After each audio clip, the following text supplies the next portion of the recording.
నమస్తే welcome to 24/7 news TV నేను మీ శాన్వి సంపాదించిన సొమ్మును పొదుపు చేయాలనుకుంటున్నారా ఎలాంటి రిస్క్ లేకుండా మంచి రిటర్న్స్ వచ్చే ప్లాన్స్ కోసం వెతుకుతున్నారా మీలాంటి వారి కోసమే కేంద్ర ప్రభుత్వం సంస్థ పోస్ట్ ఆఫీస్ లో మంచి పథకం అందుబాటులో ఉంది రికరింగ్ డిపాజిట్ స్కీమ్ పేరుతో అందుబాటులో ఉన్న ఈ పథకంలో చేరడం వల్ల 10 ఏళ్లలోనే 8.5 లక్షల రూపాయలు చేతికొస్తాయి ఖర్చులను పొదుపు చేసుకోవాలనేది పాత ట్రెండ్ ఇప్పుడు పొదుపు చేసుకున్న తర్వాత మిగిలింది ఖర్చు చేసేందుకు చాలా మంది మొగ్గు చూపుతున్నారు ఆర్థికంగా ప్రతి ఒక్కరిలో క్రమశిక్షణ పెరిగిందని చెప్పేందుకు ఇదే నిదర్శనం ఇందుకు అనుగుణంగానే బ్యాంకులతో పాటు పోస్ట్ ఆఫీస్ వంటి సంస్థలు రకరకాల పథకాలను ప్రవేశపెడుతున్నాయి పోస్ట్ ఆఫీస్ అందిస్తున్న అలాంటి ఓ బెస్ట్ సేవింగ్ స్కీమ్ గురించి ఈ వీడియోలో తెలుసుకుందాం పోస్ట్ ఆఫీస్ అందిస్తున్న బెస్ట్ స్కీమ్స్ లో రికరింగ్ డిపాజిట్ స్కీమ్ ఒకటి ఈ చిన్న పొదుపు పథకంలో పెట్టుబడి పెడితే 6.7% వడ్డీ లభిస్తుంది ఇందులో ప్రతి నెల నిర్ణీత మొత్తంలో పెట్టుబడి పెడుతూ వెళ్ళొచ్చు ఈ పథకంలో మెచ్యూరిటీ 5 ఏళ్లు ఉంటుంది అయితే ఆ తర్వాత మరో 5 ఏళ్లకు కూడా పెంచుకోవచ్చు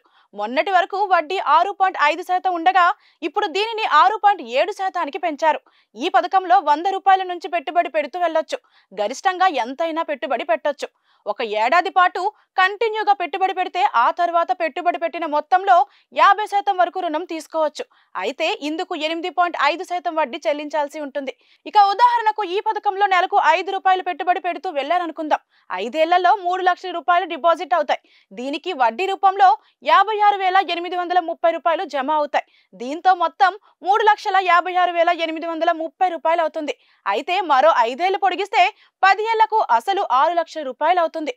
వడ్డీతో కలుపుకుంటే 5 ఏళ్లలో 8.5 లక్షల రూపాయలు చేతికి వస్తాయి ఎలాంటి రిస్క్ లేకుండా మీ సొమ్ముకు భద్రంగా ఉంటూనే మంచి రిటర్న్స్ పొందేందుకు ఇది బెస్ట్ ఆప్షన్ గా చెప్పొచ్చు ఇక ఈ పథకంలో పెట్టుబడి పెడితే వడ్డీపై టీడీఎస్ ఉండదు ఐటీఆర్ క్లెయిమ్ చేసిన తర్వాత ఆదాయం ప్రకారం తిరిగి చెల్లిస్తారు ఆర్డీపై వచ్చే వడ్డీపై 10% టీడీఎస్ వర్తిస్తుంది ఆర్డీపై వడ్డీ 10,000 రూపాయల కంటే ఎక్కువ ఉంటే టీడీఎస్ తీసివేస్తారు